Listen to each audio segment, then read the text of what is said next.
Hi, we are live. I am so excited. I am trying to pull up this lovely lady's biography. Her name is Paula, and but technology driving me crazy here. So I want to give her a proper introduction, but it keeps pulling me up to YouTube. So I'm Debbi Sluys. I'm from Dare to Declare, and welcome to our girl chat here tonight. We are just going to have a chat because I met Paula. We were just talking about this just by happen chance. It was one of those things where we feel like the universe kind of brought us together, and we reached out to each other. Paula, I cannot get your bio here. You. Okay, there it is.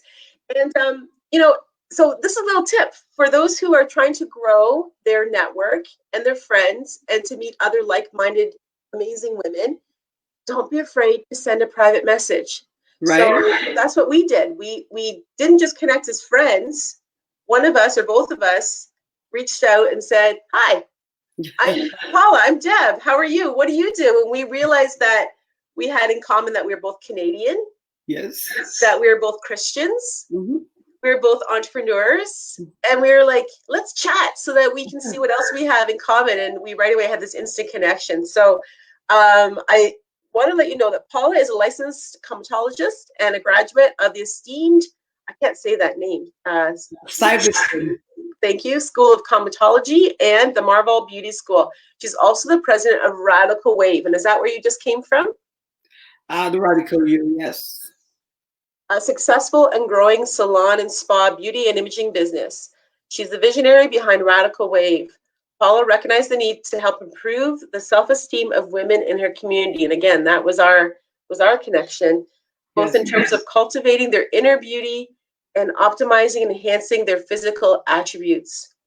So her company has been on the cutting edge of hair, weave, and beauty care, meeting the clients' diverse, evolving beauty needs while keeping current with advances in the hair industry in Canada and around the world. She was just telling me she had been in India. Realizing the importance of using natural products and processes in her work, she embarked on a worldwide search for the very best hair and beauty enhancements, a project which took her to India in her search of natural products for both skin and hair. She has since formulated and packaged her own all-natural hair treatment, nourishing oil, shampoo, and conditioner. She says all natural, vegan-free. Forget what else she said free, but it's all natural. That's right. And her she's involved in the community, and that has attracted media attention. She was featured on global TV in a special segment called Second Chances, which documents positive and successful entrepreneurial women, and has appeared in local Rogers Cable News and a variety of beauty industry trade magazines. And I don't know, maybe we'll talk about that after that. She's gearing up to do an additional shoot as well. Yes. Is it for a magazine spread? Could be. Could be, yeah. She's former vice president of the Canadian Cosmetology Association. I don't know why I'm tripping over that word. And maintains an extensive network of career-building affiliates, associates, and leaders in the field of beauty, aesthetics, and hairstyling. She's known as a master practitioner in the field of weave technology and as a career and industry builder. Her experiences recently led her to pen her first book, Natural Home Remedies for Her Skin and Hair, which in her own words is just the beginning of what's to come. Yes. Ta-da! Welcome. I'm so glad you're here. Thank you for being here. And thank you for having me. For sure. So we're doing this live here. Hi, Darlene.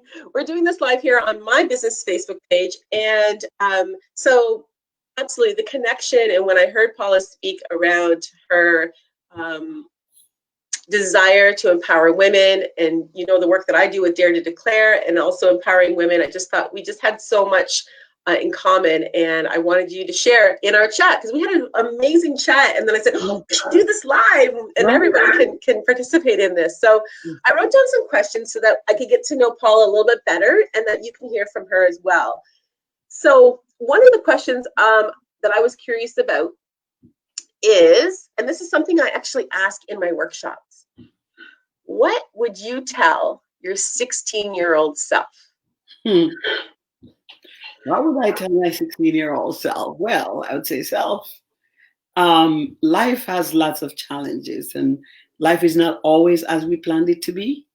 And it's okay, because many times the detours are for really what's to come and what's really should happen. And sometimes we freak out, or we get bombarded, or we kind of feel bad or discouraged because things did not turn out the way we anticipate them to. But I would tell my 16-year-old self that it's okay. Where you're at is where you need to be to get to where you need to go. So what country were you in when you were 16? I was here in Canada. I came to Canada. I was 13 years old, almost 13 when I came to Canada from Jamaica. Yeah. Okay. Mm-hmm. So actually, New York. I was in New York because I live between Canada and the United States. I live in New York as well. Ah, okay. Yes. That must have been a big adjustment. So you would have been like your grade 7, grade 8 year kind of thing. That's a big formative year, isn't it? Yeah, the school system is a little different there, because when I was there, I was 12. I was already in grade 7, grade 8, actually. Oh, okay, yeah. Here, I was a little bit advanced. Which is probably a good thing. Yeah, right? Coming in, yeah. So, what is one thing that you wish you would have known when you began your career? So thinking about the women that may be on here that are business women or thinking about starting a business, what's one thing that you wish you would have known? I think it would be to find out about the maybe the financial aid or the assistance that I could have had in the help in my business had I known about it. And I think that would have propelled me further. Like all the, for example, as a visible minority, I didn't know that there was grants and things to help us in our business, and there are grants to help women in business. So when I started out on my own money, my own everything. Do you know what I mean? And I wasn't necessarily thinking that help was there for me. It was later that I learned about that, and I thought, wow, had I known that, this would have propelled me further, and I would have got more advanced and do more, than I was already doing. Yeah, that's great advice. I don't know in Toronto. I'm assuming it's the same in that it's our municipality that sometimes some of those best grants are sort of a hidden best secret. Yes. So but if you just go to the counter and ask and say, direct me to the financial department that's for small business, what do you got?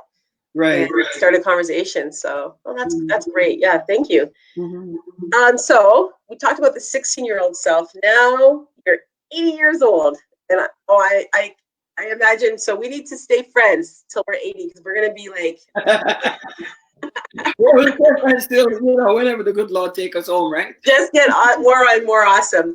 But you're 80 years old. What would your 80-year-old self tell you today? What would she tell this Paula today? I would tell this Paula to live, give, serve, and also to enjoy each day, because life is like a breath, right? It's very fragile. Oh no, sorry about that. That's okay. My phone is ringing. It shouldn't be ringing. Sorry. That's okay. I'm writing down what you just said. Live, give, serve. Love that. I'm going to write that in the chat. How do I find you again? Dawn, where are you? Oh no. You should still. Can you hear me? Yeah, I can hear you. I can see you. You can? Yeah. I can't see you. Just 1 second. Where am I? The phone rang. Where are we now? Okay, let's see. No? Can you still see me? I can see you. I can see everything's exactly the same as it was. Nothing interrupted on our side. Isn't that amazing? Well, if you can see me, let it be. Because okay, yeah, I can totally see you. I can hear you. You can hear me, so that's good. So I don't know where the screen went for you. Huh? You can hear me okay? I can hear you fine. Well, keep looking, and I'll ask you the next question. It's weird. I mean, it's kind of just knock everything out, You there? I'm here. Yeah. It's just really weird. So you got it? Yes. Yay! The telephone does knock it out, right? You don't know who's going to call you, right? That's amazing. Yeah. No problem. I know. I gotta make sure one of those things. They turn off your phones. Right. But no problem. So okay, so you said live, give, and serve. Those are your first three things right out of your mouth. Why is that? Where did that come from? It's just my thing. I've been posting on my Facebook page now, on my story, since COVID, right? And what happened is that I find that so many people were so stressed out and they were worried about so much because they didn't know what was going on and what's going to happen. And I thought that, you know what? The best way for you to do, we're sitting at home and you can still give. You need to live and stop worrying about what's going to happen. Whatever is going to happen is going to happen. So just start living where you're at and start giving from what you got, right? And so I said that. So people are saying, so how do you give? Well, you give. We have the same way you and I are reaching out right now. I started on that party line. I just had a party with people. I just sent them an invitation and I said, let's have a party. I've been to a barrel party. This way we can encourage each other. And so I started encouraging people. And the ones that I could visit, I went and visited a few people, because they were, and one lady, when I also, the ones I couldn't visit, I called them. And one of the things was, this one lady said, my God, you thought about me and you called me. It is the greatest thing for me. What a gift. Yeah. What a gift. So it was me giving to her, but I didn't think at the time that I was giving to her. I just thought about her and I wanted to reach out to her because I know she was alone. So then I just started writing and saying, live, give, and live, serve, give and serve, and I started doing it. And when I started sending out the message each day, I was like, maybe 36 response or 36 like. All of a sudden it went up to 200, sometimes it's 600 views. Yeah. So people are responding to say, I thank you so much for that positive message today. They are encouraged. So that's a way of giving. Absolutely.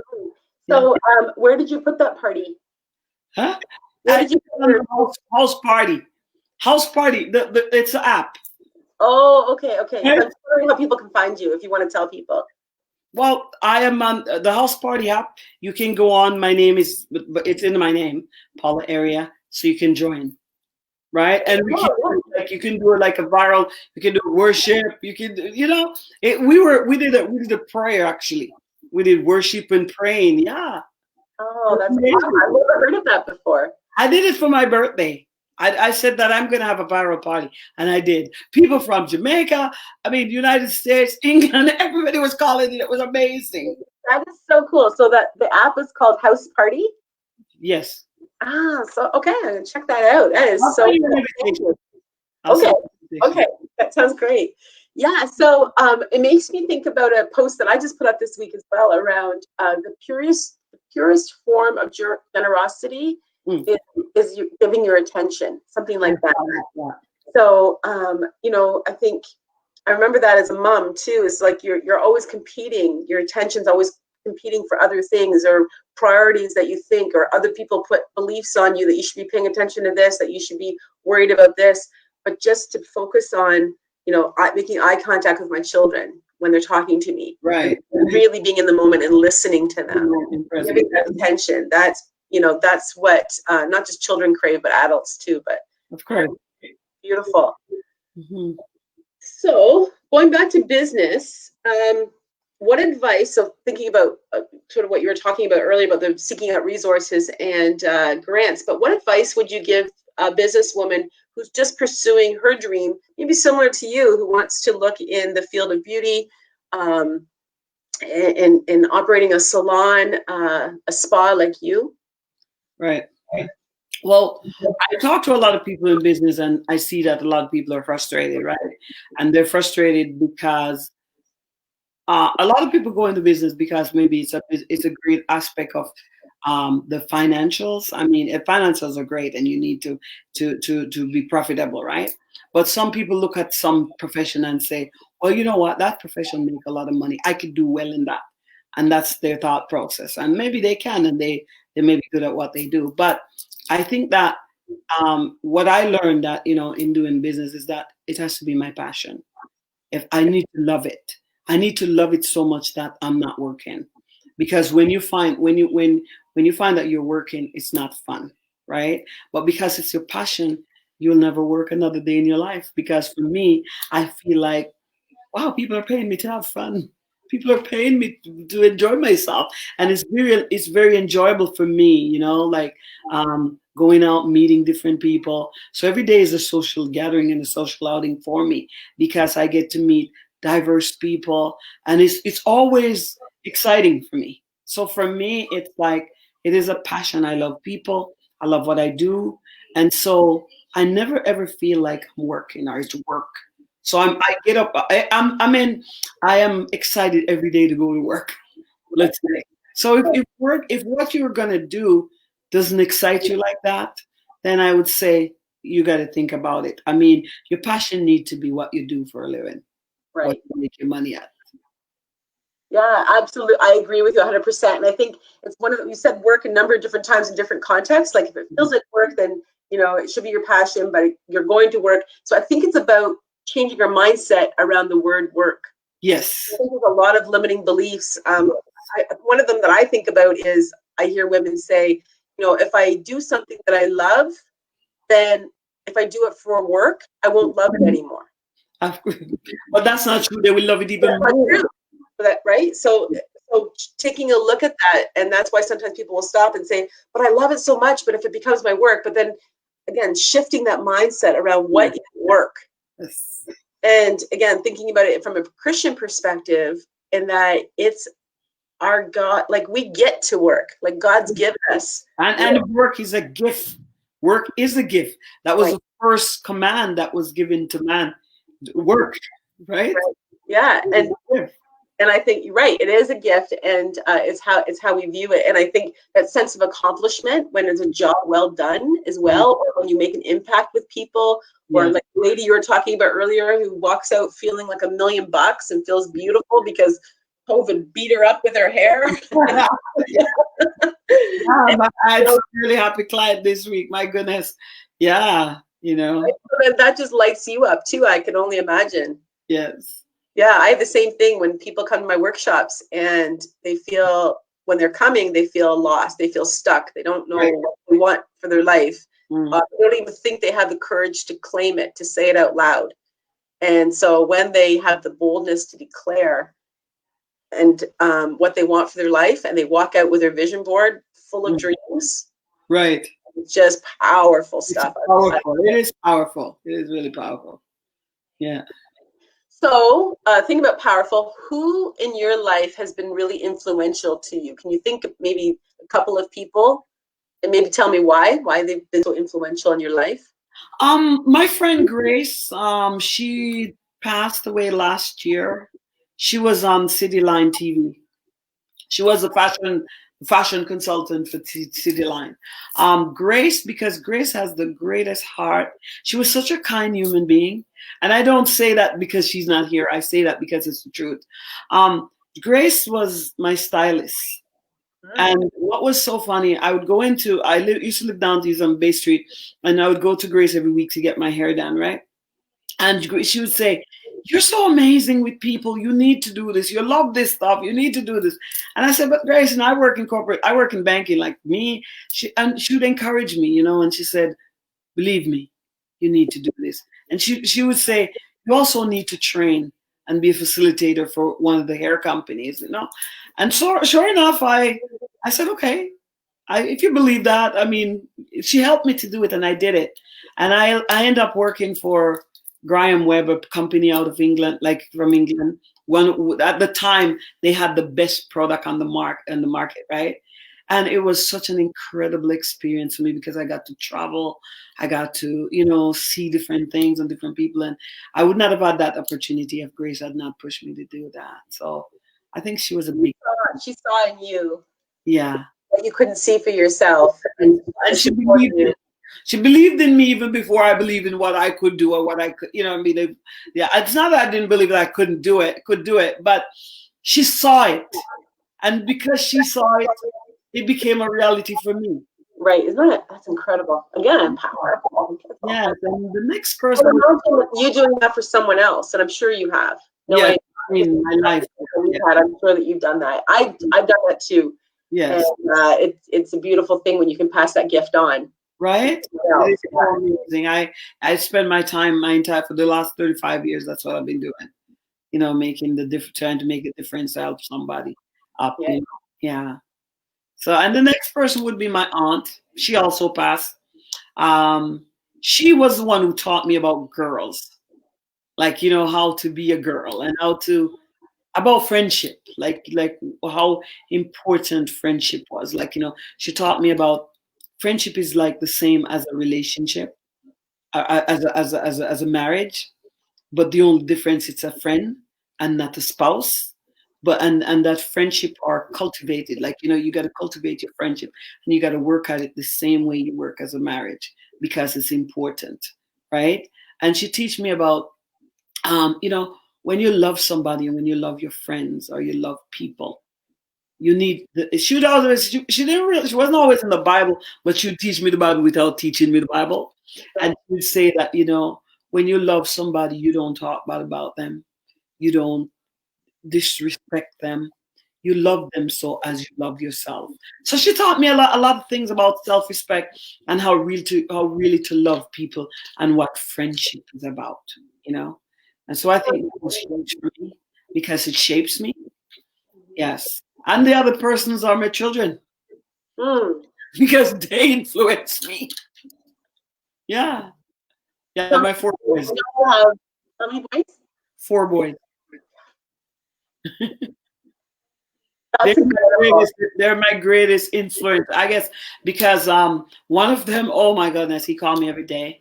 And he's always telling me about what we need to do and what we're going to do and what we're going to. And I have one that's a professional bodybuilder, and he's really encouraging to, like, you know, when I told him that I'm losing, he was so excited that I'm losing weight, and he's ready for us to do our photo shoot together. You know what I mean? And that's going to be posted on it. He has like over almost 50,000 followers, so I'm going to be on his page with him. You know what I mean? So can you stop and celebrate this? Like, here's this like hot mama here, this amazing mom, and her son is going to do a photo shoot with her. That is like, when you told me that, I was like, what? Yeah. I heard that right. Tell me that again. That is so cool. Yeah, they're so amazing boys. Like, you know what I mean? I like the way they encourage their mom. They don't, like, you know, the bodybuilder, he came to visit me in May. It was his birthday. And I was dancing, and he go, "Oh, that's so cute. Let me videotape you." So he videotaped me dancing. You know what I mean? Like, it's just the encouragement that I get from them. They're really Yeah. That's awesome. Thank you for sharing that. And I forgot, 4 boys. My goodness, yeah. I have 4 children as well. Yeah. But, only 2 boys and then 2 girls. So yeah. Oh, that's nice. You have 4 too, right? Yes. How beautiful. I don't have girls yet, but I say I have 4 boys. I will get 4 girls one day. That's right. Yeah. And it is lovely when the family grows. So I have 3 in-laws as well now. So wow. The family's growing, and a grandson. Oh wow. So, yeah. Congratulations. Thank you. So Paula, we're winding down here. I want to make sure people can get a hold of you, especially if they're in the Toronto area. How can your salon is now open? Yes, it is. So if you want to tell people how they can get a hold of you, and then again, I'm not sure about how many appointments you have with still being in the quarantine, but right. We are at 791 Lawrence Avenue West, and we have our Facebook page is Beauty Lawn Salon and Spa, and our Instagram handle is Beauty Launch TO.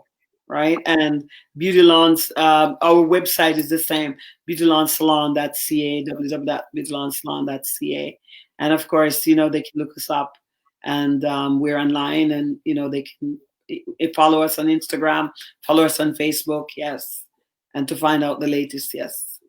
Awesome. So maybe afterwards, in this Facebook Live, you can go into the comments and maybe put those in the handle. Put the handles down and in the comments. Would you be able to do that? Oh yes, for sure. That'd be awesome, because Paula actually connected with the last speaker I had.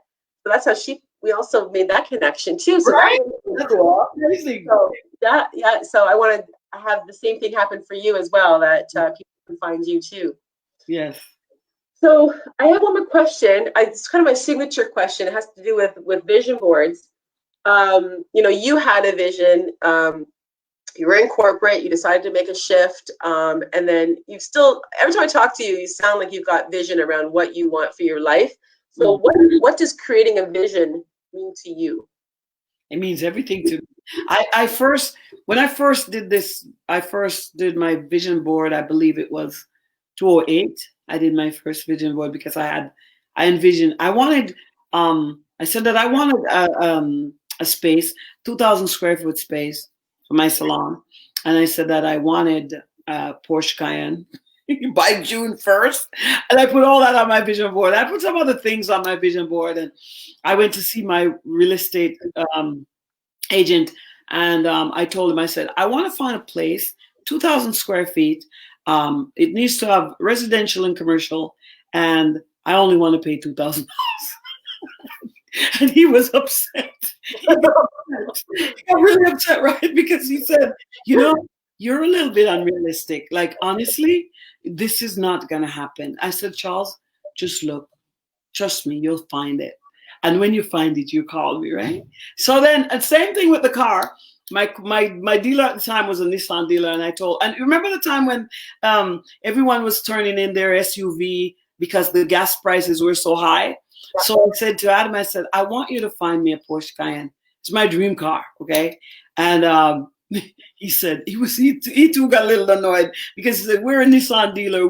This is not going to happen, Paula. Really, this is not going to happen. I said, Adam, I'm going to wait for you to call me to tell me you got it, right? Do you know that 2 days later he called me to tell me, and I told him what I want to pay for the car. He said that's when he blew it. He just lost it. Anyways, 2 days later he called me. Someone traded in their Porsche Cayenne for Altima, and I got the car for exactly the amount that I said I want to pay it for. Oh, my goodness. I got it on the June 1st, 2009. And then Charles found me a place.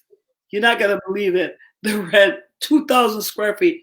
There was 2,000 square feet for my salon and 1,500 square feet for my living space. It was residential, commercial. Guess how much was the rent? The landlord loved me. He gave it to me for $1,700. So, does a vision board work? Is it necessary? Yeah, it is. It is.